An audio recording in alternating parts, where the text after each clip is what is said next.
প্রশান্ত মহাসাগরের মধ্যে অবস্থিত দ্বীপরাষ্ট্র টোঙ্গা স্বাগত জানিয়েছে একটি নতুন শিশুকে।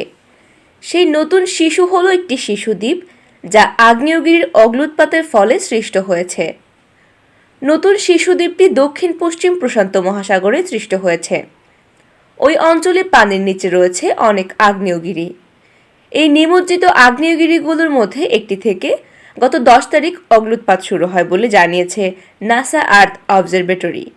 আগ্নেয়গিরির অগ্ন্যুৎপাত শুরু হওয়ার মাত্র 11 ঘন্টা পর একটি নতুন দ্বীপ ভূপৃষ্ঠের উপরে ভেসে ওঠে বলে জানিয়েছে নাসা।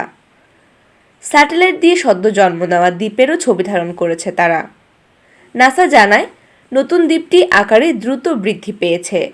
টোঙ্গা ভূতাত্ত্বিক সার্ভিসের গবেষকরা অনুমান করেছিলেন 14 সেপ্টেম্বর দ্বীপটির আয়তন ছিল মাত্র 4000 বর্গমিটার বা প্রায় 1 একর।